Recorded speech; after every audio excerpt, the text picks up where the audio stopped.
Guys आज के इस वीडियो में हम लोग एक प्रोग्राम बनाएंगे जिसमें कि हम नेचुरल नंबर्स को सम करेंगे। एक बहुत ही बेसिक प्रोग्राम बनाएंगे और देखेंगे उसको कि किस तरह से हम लोग वाइल लूप से और फॉर लूप से सम प्रिंट कर सकते हैं नेचुरल नंबर्स का। ठीक है, अगर आप लोगों ने ये सी लैंग्वेज के प्रैक्टिस प्रोग्राम की प्लेलिस्ट एक्सेस नहीं करी है तो आप लोग जाना मेरे चैनल में प्लेलिस्ट सेक्शन में जाना, और प्लेलिस्ट सेक्शन में जाने के बाद ये सी लैंग्वेज प्रैक्टिस प्रोग्राम की प्लेलिस्ट को यहाँ क्लिक करके बुकमार्क कर लेना और यहाँ डन पे क्लिक कर देना और आपकी ये सी लैंग्वेज की प्लेलिस्ट यहाँ पर आ जाएगी और आप कभी भी इस पर क्लिक करके इसको एक्सेस कर सकते हैं। ठीक है, सी में मैं सारे के सारे प्रोग्राम्स को डालूंगा। तो मैं यहाँ पर क्या करूँगा, एक नया प्रोग्राम बनाऊंगा जिसमें मैं नेचुरल नंबर्स को सम करूँगा और डॉट सी कर दूंगा। अब इस प्रोग्राम में मैं क्या करूँगा, सी की बॉयलर प्लेट डालूंगा।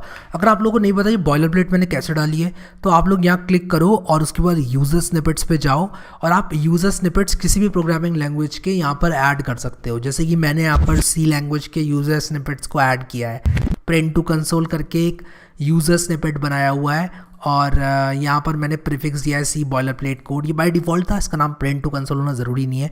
आप यहाँ पर इसको बना सकते हो और इसका डिस्क्रिप्शन लिख सकते हो और उसके बाद जैसे ही आप सी बॉयलर प्लेट कोड लिखोगे जो बॉडी के अंदर है वो आपका आ जाएगा।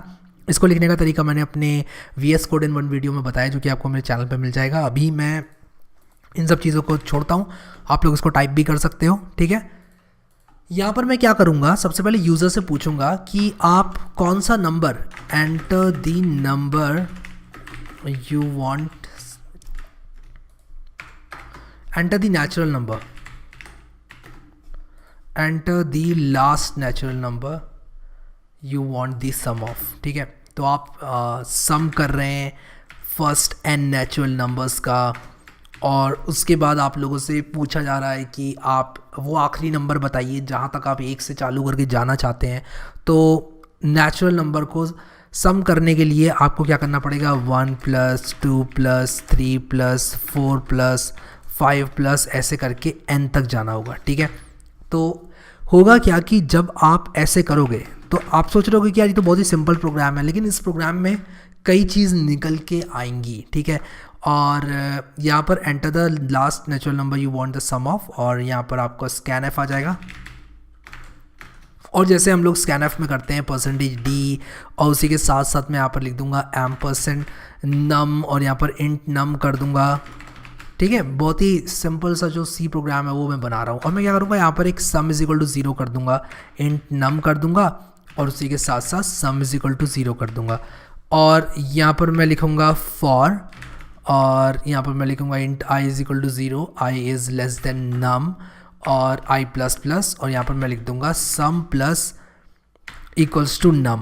अब मैं यहाँ पर चाहता हूँ ये जो लूप है वो चले 1 से लेके मैं यहाँ पर इक्वल टू कर दूंगा num तक। तो देखो ये पहले 0 to num - 1 तक जा रहा था बाय डिफ़ॉल्ट, मैंने इसको 1 से num तक चला दिया। तो जब मैं यहाँ पर इक्वल टू लगा दूंगा तो ये 1 से लेके num तक चलेगा। जैसे कि num 5 है तो ये 1 2 3 4 5 होगा और मैं एक एक करके इसका सम करता जा रहा हूँ और करता ही चला जा रहा हूँ। ठीक है, तो यहाँ पर sum of first n natural number मैंने निकाल दिया। ठीक है, सो आपने यहाँ पर देखा कि इसका नेचुरल नंबर का सम यहाँ पर ही निकल जाएगा और मैं यहाँ पर लिख दूंगा printf और मैं लिखूँगा सम ऑफ फर्स्ट और उसके बाद मैं लिख दूंगा %d नेचुरल नंबर्स इज़ और मैं यहाँ पर लिख दूंगा %d।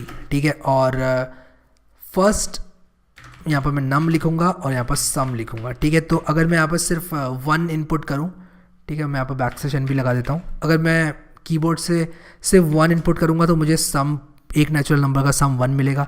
अगर मैं यहाँ पर 2 लिखूँगा तो मुझे 3 मिल जाएगा और मुझे 4 मिल रहा है, there is something wrong. Okay, so sum + मैंने नम किया, सम पहले 0 था, कुछ तो गड़बड़ है यहाँ पर, I++। ओके, सो मुझे नम नहीं करना है, सम +i करना है, सॉरी, तो मैंने गड़बड़ कर दी थोड़ी।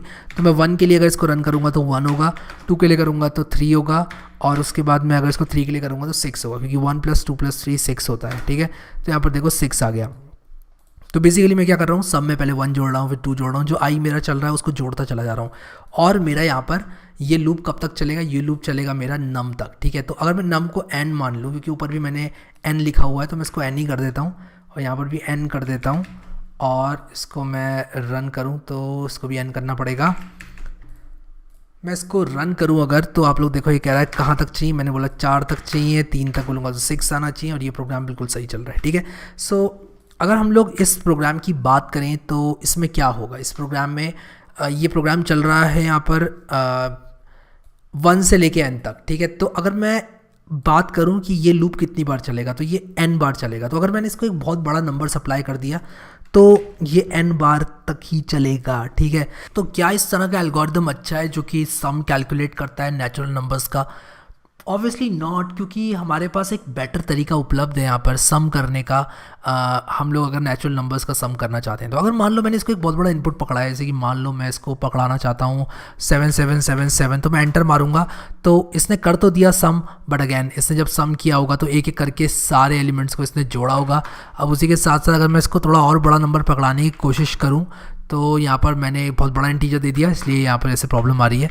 तो मैं एक बड़ा इंटीजर अगर इसको दूंगा तो ये सम तो कर देगा, बट द प्रॉब्लम इज़ कि ये एक एक करके सारी वैल्यू को इसमें जोड़ता चला जा रहा है, और ये n बार चल रहा है। यानी कि जब n टेंड्स टू इन्फिनिटी होगा, मेरी बात ध्यान से सुनना आप लोगों भी, जब n टेंड्स टू इन्फिनिटी होगा तब ये एल्गोरिदम बहुत स्लो हो जाएगा, क्योंकि हर एलिमेंट को ये सम कर रहा है। तो नंबर ऑफ सम ऑपरेशंस, जो यहाँ पर ऑपरेशंस हो रहे हैं सम के, वो उतने बड़े हैं जितना बड़ा नंबर है। क्या मैं कुछ ऐसा नहीं कर सकता जिससे कि मैं इस चीज़ को सिंप्लीफाई कर दूं? तो मैं आप लोगों को यहाँ पर इस चीज़ का एक सिंप्लीफाइड वे दिखाता हूँ, इसी प्रॉब्लम को सॉल्व करने का एक सिंप्लीफाइड तरीका बताता हूँ। तो मैं यहाँ पर क्या करूँगा कि यहाँ पर आप लोगों को ड्रॉ करके दिखाऊँगा, और मैं सिंपली यहाँ पर क्या कर रहा हूँ कि लिख रहा हूँ कि s इज़ इक्वल टू, मान लो s हमारा ये है, सम ऑफ द सीरीज़ है 1 + 2 + 3 अप टिल n।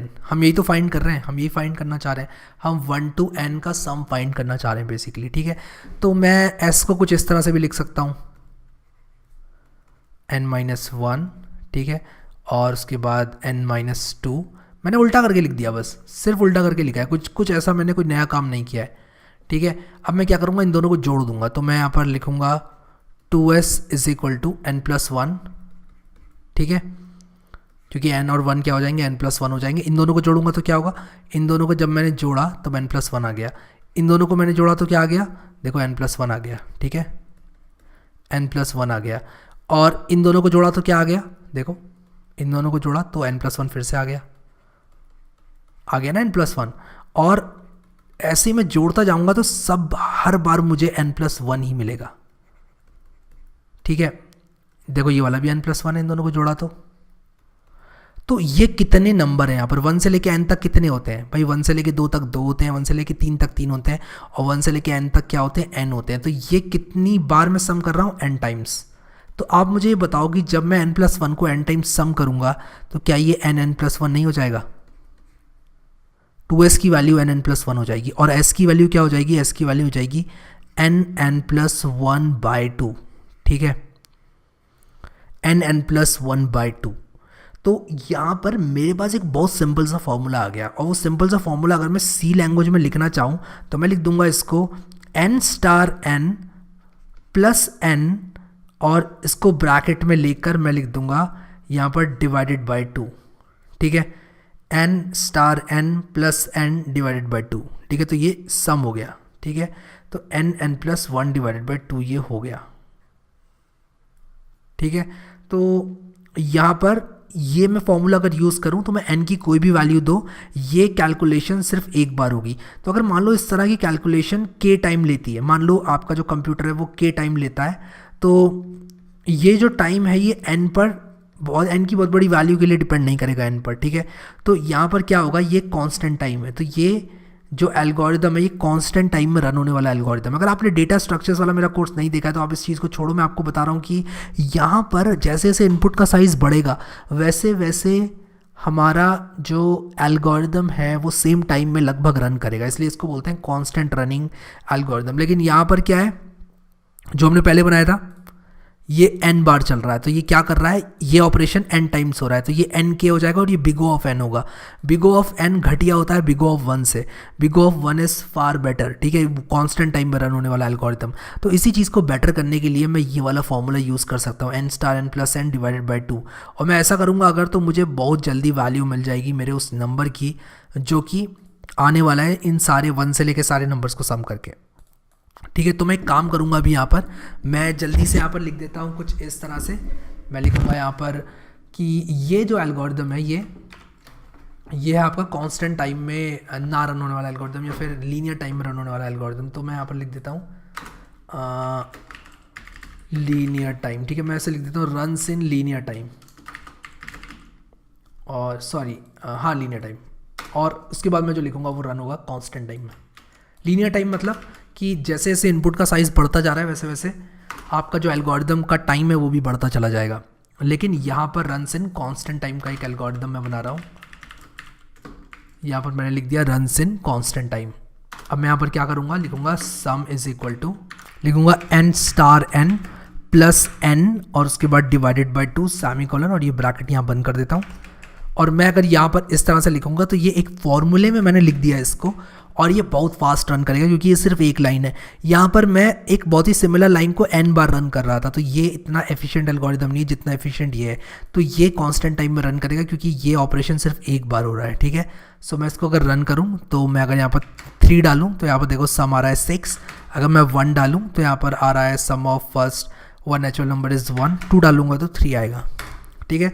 सो हमने यहाँ पर देखा इस प्रॉब्लम में कि किस तरह से हम एक बहुत ही सिंपल एल्गोरिदम को इम्प्रूव कर सकते हैं। हमने यहाँ पर देखा कि 1 से लेके n तक हम लोग नेचुरल नंबर्स को सम कर सकते हैं लीनियर टाइम में, और उसी के साथ हमने देखा कि फिर उस लीनियर टाइम को कांस्टेंट टाइम में किस तरह से कन्वर्ट किया जाए, ठीक है। सो लीनियर टाइम में रन होने वाले एल्गोरिदम को हमने यहाँ पर एक बहुत ही सिंपल मैथमेटिक्स का इस्तेमाल करके हमने एक ही सीरीज़ को एक दूसरे तरह से लिखा। हमने कहा इस सीरीज़ को हम ऐसे भी लिख सकते हैं, और उसके बाद हमने इन दोनों को जोड़ दिया तो ये हो गया 2s।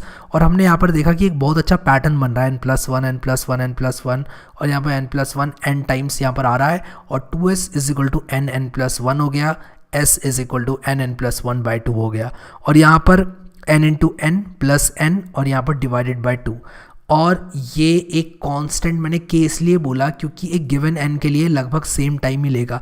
आपका जो कंप्यूटर होता है वो मल्टीप्लिकेशन ऑपरेशन, एडिशन ऑपरेशन और डिवीजन ऑपरेशन को करने में जो भी टाइम लेगा ये पूरा एक्सप्रेशन उस पर डिपेंड करेगा, और वो टाइम जो होगा लगभग बड़े इनपुट के लिए और छोटे इनपुट के लिए ऑलमोस्ट सेम ही होगा, ठीक है। तो उसको मैंने k मान लिया। ये एक एजम्पशन है जो कि मैंने यहाँ पर लिया कि ये जो कैलकुलेशन है वो कांस्टेंट होगी जब हम किसी कंप्यूटर में करेंगे, और मैंने कह दिया कि भाई ये कांस्टेंट टाइम में रन होने वाला एल्गोरिदम है, ठीक है।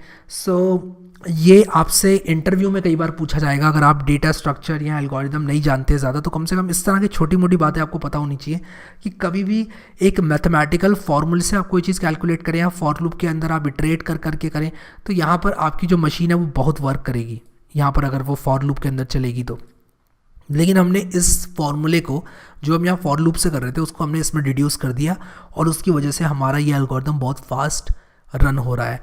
सो गाइस, अगर आप लोगों ने इस तरह की और चीज़ें सीखनी है मुझसे तो आप मेरा डेटा स्ट्रक्चर का कोर्स ज्वाइन कर सकते हो। मेरा डेटा स्ट्रक्चर का कोर्स यहाँ पर है, आप लोग प्लेलिस्ट सेक्शन में जाना और यहाँ पर डेटा स्ट्रक्चर्स एंड एल्गोरिदम्स का जो कोर्स है उसको एक्सेस कर लेना। बहुत सारे वीडियोस अभी ऐड करना मुझे बाकी हैं, मे बी जब आप देखोगे इस प्लेलिस्ट को तो उसमें बहुत सारे वीडियोस ऐड हो चुके होंगे। सो आप लोग जो है अकॉर्डिंगली इस प्लेलिस्ट को एक्सेस करना और इसमें प्रॉब्लम्स जो मैंने दिए हैं वो सॉल्व करना। उसी के साथ साथ ये जो प्लेलिस्ट है मेरी, इसमें मैं ये वाला प्रोग्राम भी ऐड करूँगा। इसमें भी बहुत सारे प्रोग्राम्स अभी फ्यूचर में ऐड होने वाले हैं। मेरा ऐड करने का प्लान है multiplication table of a given number, मैंने पिछले प्रोग्राम में आपको बताया था। तो इस तरह के प्रोग्राम्स अगर आप वीकेंड में भी एक बनाओगे या फिर वीक में 2-3 बार बनाओगे तो आपकी एक ग्रिप बनी रहती है प्रोग्रामिंग में। सो यहाँ पर बस मैं आप लोगों को ये बोलना चाहूँगा कि प्रैक्टिस आप लोग करते रहो प्रोग्रामिंग में। मे बी अगर आप लोग किसी और काम में हो और आप एक प्रोग्रामर हो तो आपको टाइम टू टाइम टच में रहना चाहिए, प्रोग्रामिंग के करते रहना चाहिए प्रैक्टिस प्रॉब्लम्स। आप इस प्लेलिस्ट का पूरा फ़ायदा उठाओ। अगर आप लोग प्रैक्टिस करना चाहते हो तो। उसी के साथ साथ गाइस, अगर आप लोगों ने मुझे इंस्टाग्राम पे फॉलो नहीं किया है तो मैंने लिंक दिया हुआ है, वहाँ पर मैं बहुत सारा कंटेंट डालता हूँ जो कि आप लोगों को मे बी मोटिवेशन दे थोड़ा सा, और उसी के साथ साथ आप लोगों को प्रोग्रामिंग में थोड़ी सी रुचि बढ़ेगी। मैं बहुत इंटरेस्टिंग चीज़ें जो कि पढ़ाई से हट के होती हैं वहाँ पर शेयर करता रहता हूँ। आप लोग को अगर ज्वाइन करना है मेरा इंस्टाग्राम, आप लोग नीचे कमेंट में मैंने पिन कर रखा है अपना इंस्टाग्राम का लिंक, और अगर आप लोगों ने डिस्क्रिप्शन देखा तो उसमें भी आपको मिल जाएगा मेरा इंस्टाग्राम का लिंक, instagram.com/codewithharry है। सो आई होप कि आप लोगों को ये प्रोग्राम्स अच्छे लग रहे हैं और आप लोगों की प्रैक्टिस हो रही है। अगर आपको विजुअल स्टूडियो कोड के बारे में सीखना है तो उसका वीडियो भी मैंने बना रखा है, इसलिए आप अगर चैनल को सब्सक्राइब करते हो तो आप लोग कभी भी ये सब चीज़ें देख सकते हो। आप लोग यहाँ पर सर्च में आ जाना और यहाँ पर लिखना VS कोड, और आप लोगों को मिल जाएगा विजुअल स्टूडियो कोड का ट्यूटोरियल। मैंने 1 वीडियो में पूरा किस तरह से सेटअप करना है इसको, मैंने इसको पाइथन के कोर्स में डाला है, बट ये इन जनरल आपको बहुत हेल्प करेगा। आप इसको एक्सेस कर सकते हो प्लेलिस्ट को पाइथन वाली, और इसका ही पर्टिकुलर वीडियो देख सकते हो VS कोड इन 1 वीडियो। सो अभी के लिए इस वीडियो में इतने guys. Thank you so much guys for watching this video, and I will see you next time.